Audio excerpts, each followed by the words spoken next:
வாங்க, எல்லாருக்கும் வணக்கம்.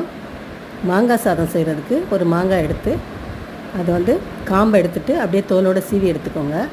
சீவி எடுத்துகிட்டு கடாயில் எண்ணெய் விட்டு கடுகு, உளுந்தம்பருப்பு, கடலைப்பருப்பு, வேர்க்கடலை, வரமிளகாய், பச்சை மிளகாய், கொஞ்சம் ஜீரகம், கருவேப்பிலை, பெருங்காயம் எல்லாம் போட்டு தாளிச்சிக்கோங்க.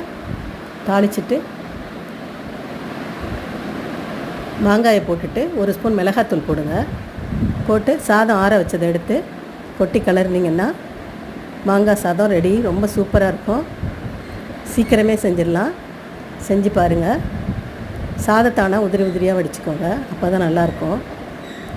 எங்கள் வீட்டில் எல்லாத்துக்கும் மாங்காய் சாதம் ரொம்ப பிடிக்கும். லெமன் சாதம் பிடிக்காது அவருக்கு, ஆனால் மாங்காய் சாதம் பிடிக்கும். பிடிச்சிருந்தால் லைக் பண்ணுங்கள், ஷேர் பண்ணுங்கள், மறக்காமல் சப்ஸ்கிரைப் பண்ணுங்கள். ரொம்ப நன்றி, வணக்கம்.